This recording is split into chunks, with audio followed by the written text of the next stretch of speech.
श्री रुद्र संहिता कुमारखंड माता पार्वती द्वारा गणेश की उत्पत्ति। सूत जी कहते हैं, कुमार कार्तिकेय के उत्तम चरित्र को सुनकर नारद जी बहुत प्रसन्न हुए और प्रसन्नतापूर्वक ब्रह्मा जी से बोले, हे विधाता, आप ज्ञान के अथाह सागर हैं तथा करुणा निधान भगवान शिव के विषय में सब कुछ जानते हैं। अपने शिवपुत्र स्वामी कार्तिकेय के अमृतमय चरित्र को सुनाकर मुझ पर बड़ी कृपा की है। भगवान, अब मैं विघ्न विनाशक श्री गणेश के विषय में जानना चाहता हूँ। उनके दिव्य चरित्र, उनकी उत्पत्ति के विषय में सब कुछ सविस्तार बताकर मुझे कृतार्थ कीजिए। मुनिश्रेष्ठ नारद के ये उत्तम वचन सुनकर ब्रह्मा जी हर्षपूर्वक बोले, नारद, तुम गणेश उत्पत्ति की कथा सुनना चाहते हो, अतएव तुम्हारी प्रसन्नता के लिए मैं तुम्हें उनके जन्म के विषय में बताता हूँ। एक बार की बात है, देवी पार्वती की दो सखियाँ जया और विजया, जो सदा से ही उनके पास रहती थीं, उनके पास आई और बोली, हे सखी, यहाँ कैलाश पर्वत पर भगवान शिव के असंख्य गण हैं। वे सदा भगवान शिव की आज्ञा का प्रसन्नता से पालन करते हैं। वे सदा भगवान शिव की आज्ञा को ही सर्वोपरि मानते हैं। इसलिए आपको भी अपने लिए किसी एक विशेष ऐसे गण की रचना करनी चाहिए जिसके लिए आपकी ही आज्ञा सर्वोच्च हो और वह किसी अन्य के सामने ना झुके। अपनी सखियों की बात यद्यपि पार्वती को एक बार को अच्छी लगी, परंतु अगले ही पल में बोली कि भला मुझ में और मेरे पति में क्या भेद है। हम दोनों एक ही हैं और सभी शिवगण मुझ में और सदाशिव में कोई अंतर नहीं समझते। वे हम दोनों की ही आज्ञाओं का सदा पालन करते हैं। पार्वती जी के यह वचन सुनकर उनकी सखियां आगे कुछ नहीं बोली और वहां से चली गईं। एक दिन की बात है, देवी पार्वती अपने कक्ष में स्नान कर रही थी। वे नंदी को द्वारपाल बनाकर द्वार पर बैठा कर गई थी। तभी कक्ष में भगवान शिव का प्रवेश हो गया, क्योंकि नंदी अपने आराध्य शिव को अंदर आने से रोक न पाए। देवी पार्वती को उस समय बड़ी लज्जा महसूस हुई। इस घटना के उपरांत देवी पार्वती को अपनी सखियों द्वारा दिए गए सुझाव का स्मरण हुआ।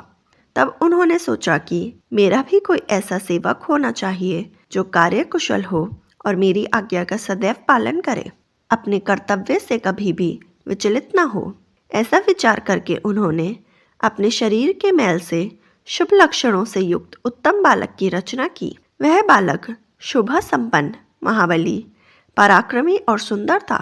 पार्वती ने उसे सुंदर वस्त्र और आभूषणों से विभूषित करके उसे अनेक आशीर्वाद दिए। पार्वती ने कहा कि तुम मेरे पुत्र हो, तुम्हारा नाम विनायक है। पार्वती जी के यह वचन सुनकर वह तेजस्वी बालक विनायक बोला, हे माता, हे जननी, आज आपने मुझे इस जगत में उत्पन्न किया है। आज से मैं आपका पुत्र हूँ। मैं आपको बारंबार नमस्कार करता हूँ। मेरे लिए अब क्या कार्य है, बताएं, मैं उसे अवश्य पूरा करूँगा। तब देवी पार्वती बोली, हे पुत्र विनायक, आज से तुम मेरे द्वारपाल बन जाओ। मेरी यह आज्ञा है कि मेरे महल में कोई मेरी अनुमति के बिना प्रविष्ट ना हो। कोई कितना भी हट क्यों ना करे, तुम उसे अंदर नहीं आने देना। यह कहकर पार्वती ने एक छड़ी गणेश के हाथ में पकड़ा दी और प्रेमपूर्वक उसका मुख चूमकर अंदर स्नान करने के लिए चली गई। विनायक सजगता से हाथ में छड़ी लेकर महल के द्वार पर पहरा देने लगे। उसी समय भगवान शिव देवी पार्वती से मिलने की इच्छा लेकर महल में आ गए। तब वे द्वार पर पहुंचे तो गणेश ने उनसे कहा, हे देव, इस समय मेरी माता अंदर स्नान कर रही हैं, अतः आप यहाँ से चले जाएं तथा बाद में आएं। यह कहकर उन्होंने भगवान शिव के सामने छड़ी अड़ा दी। चूंकि विनायक ने भगवान शिव को पहले कभी नहीं देखा था, इसलिए उन्हें वे नहीं पहचान सके। यह देखकर भगवान शिव को क्रोध आ गया और वे बोले, ओ मूर्ख, तू मुझको अंदर जाने से रोक रहा है। तू नहीं जानता कि मैं कौन हूँ? मैं शिव हूँ। मैं ही पार्वती का पति हूँ और अपने ही घर में जा रहा हूँ। यह कहकर जैसे ही भगवान शिव आगे बढ़े, गणेश जी ने उन पर छड़ी से प्रहार कर दिया। यह देखकर भगवान शिव को क्रोध आ गया। उन्होंने अपने गणों को विनायक को वहां से हटाने की आज्ञा दी और स्वयं बाहर खड़े हो गए। शिवगणों का श्री गणेश से विवाद। ब्रह्मा जी बोले, नारद, शिवगण अपने प्रभु भगवान शिव की आज्ञा पाकर द्वार पे पहुंचे और द्वारपाल बने श्री गणेश को वहां से हट जाने के लिए कहा। परंतु जब गणेश ने हटने से साफ इनकार कर दिया और शिवगणों को डांटा फटकारा तो वे भी गणेश से लड़ने लगे और बोले, ओ मूर्ख बालक, अगर तू अपने प्राणों की रक्षा करना चाहता है तो अभी और इसी वक्त महल के द्वार को छोड़कर वहां से चला जा, अन्यथा दंड पाने के लिए तैयार हो जा। यह देखकर गणेश को क्रोध आ गया और वे कठोरता पूर्वक शिवगणों से बोले कि तुम इसी समय यहाँ से दूर चले जाओ, वरना मेरे क्रोध को भुगतने के लिए तैयार हो जाओ। गणेश की बातें सुनकर शिवगण हंसने लगे। फिर द्वारपाल श्री गणेश को डांटते हुए बोले, मूर्ख, हम भगवान शिव के गण हैं और उनकी आज्ञा से ही तुम्हें यहाँ से हटने के लिए कह रहे हैं। अब तक तुम्हें बालक समझकर हम छोड़ रहे थे, किंतु तुम तो बहुत ही हठी बालक हो जो मानने को बिल्कुल तैयार नहीं है। अभी भी कहते हैं कि शीघ्र ही यहाँ से हट जाओ, अन्यथा मार दिए जाओगे।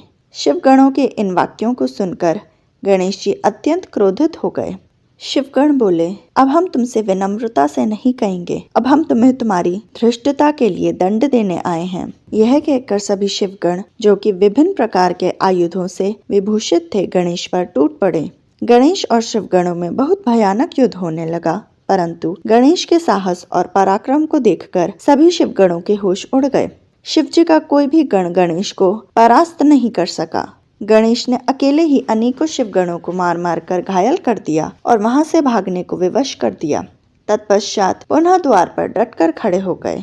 तब सब शिवगण घायल अवस्था में शिवजी के पास पहुँचे और उन्हें सारी बातें कह सुनाई। तब शिवजी ने इंद्र सहित सभी देवताओं, भूतों, प्रेतों को गणेश जी को द्वार से हटाने के लिए भेजा, परंतु यह सब व्यर्थ हो गया। गणेश ने सबको मार पीट कर वहां से भगा दिया। उस छोटे से बालक ने देवताओं की विशाल सेना को हरा दिया। जब इस बात की सूचना महादेव जी को मिली तो वे बहुत क्रोधित हुए और स्वयं ही गणेश को दंडित करने के लिए चल दिए। शिवजी द्वारा गणेश जी का शिरच्छेदन। ब्रह्मा जी बोले, हे मुनि श्रेष्ठ नारद, इस प्रकार जब सभी शिवगण, देवता और भूत प्रेत उस बालक द्वारा परास्त हो गए तो स्वयं भगवान शिव उस बालक को दंड देने के लिए चल दिए। वहां गणेश ने अपनी माता के चरणों का स्मरण करके भगवान शिव से युद्ध करना आरंभ किया। एक छोटे से बालक को इस प्रकार निर्भयता पूर्वक युद्ध करते देखकर भगवान शिव आश्चर्यचकित रह गए। इतना वीर, पराक्रमी और साहसी बालक देखकर शिव जी को एक पल अच्छा लगा, परंतु तभी अगले पल उन्हें उस बालक की धृष्टता का स्मरण हो आया। उस बालक ने उनके प्रिय भक्तों और गणों सहित देवराज इंद्र व मुझे भी प्रताड़ित किया था। भगवान शिव क्रोध के वशीभूत होकर गणेश से युद्ध करने लगे। उन्होंने अपने हाथ में धनुष उठा लिया। भगवान शिव को इस प्रकार अपने निकट आते देखकर गणेश ने अपनी माता पार्वती का स्मरण करके भगवान शिव पर अपनी शक्ति से प्रहार कर दिया। गणेश के प्रहार से शिव जी के हाथ का धनुष टूटकर गिर गया। तब उन्होंने पिनाक उठा लिया, परंतु गणेश ने उसे भी गिरा दिया। यह देखकर शिव जी का क्रोध 7वें आसमान पर पहुंच गया। उन्होंने त्रिशूल उठा लिया। अब तो गणेश और त्रिलोकीनाथ भगवान शिव के बीच अत्यंत भयानक युद्ध छिड़ गया। भगवान शिव तो सर्वेश्वर हैं। उनकी माया को समझ पाना हर किसी के वश की बात नहीं है। वे महान वीर और पराक्रमी हैं। उनकी शक्ति को ललकारना स्वयं अपनी मृत्यु को बुलावा देने जैसा है, परंतु गणेश जी यह न समझ सके। अपनी माता का आशीर्वाद पाकर गणेश ने अपने को अजयी जानकर पूरे पराक्रम से युद्ध किया। दोनों में भीषण युद्ध चलता रहा। सभी देवताओं और शिवगणों के साथ मैं भी उनका यह युद्ध विस्मित होकर देखता रहा। जब गणेश किसी भी तरह से अपने हट से पीछे हटने को तैयार न हुए तो भगवान शिव के क्रोध की सारी सीमाएं टूट गईं और उन्होंने अपने त्रिशूल से श्री गणेश का सिर काट दिया। देवी पार्वती का क्रोध एवं गणेश को जीवन दान। नारद जी बोले, हे ब्रह्मा जी, जब भगवान शिव ने क्रोधित होकर देवी पार्वती के प्रिय पुत्र गणेश का सिर काट दिया तब फिर क्या हुआ? जब देवी पार्वती को गणेश की मृत्यु की सूचना मिली तो उन्होंने क्या किया? भगवान, मुझ पर कृपा कर मुझे आगे के वृतांत के बारे में बताएं। जब पार्वती स्नान कर चुकी तो उन्होंने अपनी सखी को बाहर भेजा कि वह गणेश को अंदर बुला ले, और जब वह बाहर गई तो उसने वहां का जो हाल देखा उसे देखकर भयभीत हो गई। गणेश का सिर कटा हुआ अलग पड़ा था और धड़ अलग। सब देवता और शिवगण प्रसन्न होकर नृत्य कर रहे थे। यह दृश्य देखकर पार्वती की वह सखी भागी भागी भीतर गई और जाकर पार्वती को इन सब बातों से अवगत कराया। अपने पुत्र गणेश की मृत्यु का समाचार पाते ही देवी पार्वती अत्यंत क्रोधित हो गईं। उन्होंने रोना आरंभ कर दिया।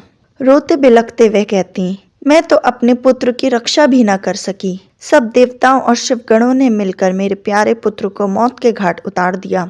अब मैं भी अपने पुत्र का संहार करने वालों का विनाश करके रहूंगी। मैं प्रलय मचा दूंगी। यह कहकर उन्होंने 100,000 शक्तियों की रचना कर दी और देखते ही देखते वहां मां जगदम्बा की विशाल सेना इकट्ठी हो गई। वे शक्तियां प्रकट होते ही हाथ जोड़कर देवी पार्वती को प्रणाम करते हुए बोली, हे माता, हे देवी, हम सबको इस प्रकार प्रकट करने का क्या कारण है? हमें आज्ञा दीजिए कि हम क्या करें। तब क्रोध से तमतमाती देवी पार्वती बोली, तुम सब जाकर मेरे पुत्र का वध करने वालों का नाश कर दो। तुम देवसेना में प्रलय मचा दो। आज्ञा पाते ही देवी पार्वती की वह शक्तिशाली सेना वहां से चली गई। बाहर जाकर उसने देवताओं और शिवगणों पर आक्रमण कर दिया। वे क्रोधित देवियां किन्हीं देवताओं को पकड़ पकड़ कर अपने मुंह में डाल लेती तो किसी पर अस्त्र शस्त्रों का प्रहार करती। इस प्रकार उन्होंने वहां बहुत आतंक मचाया। वहां चारों ओर त्राही त्राही मच गई। लोग अपनी जान बचाने के लिए जहां तहां भागने लगे। यह नजारा देखकर भगवान शिव, मैं और श्री हरि विष्णु बहुत चिंतित हुए। हमने सोचा कि अगर इन दैवीय शक्तियों को न रोका गया तो पल भर में ही देवताओं की समाप्ति हो जाएगी। इस धरा पर प्रलय आ जाएगी। नारद, उसी समय तुम वहां आकर कहने लगे कि इस संहार को देवी पार्वती ही रोक सकती हैं। इसके लिए आवश्यक है कि उनकी स्तुति करके उन्हें प्रसन्न किया जाए और किसी भी तरह उनके क्रोध को शांत किया जाए। सभी देवताओं को तुम्हारा यह विचार बहुत पसंद आया, परंतु देवी पार्वती के गुस्से से सभी घबरा रहे थे। उनके सामने जाने का साहस किसी में भी नहीं था। सब देवता मिलकर देवी की स्तुति करने लगे और बोले, हे जगदम्बे, हे चंडिके, हम सब आपको प्रणाम करते हैं। आप आदि शक्ति हैं। आप परम शक्तिशाली हैं। आपने ही इस जगत की रचना की है। आप ही प्रकृति हैं।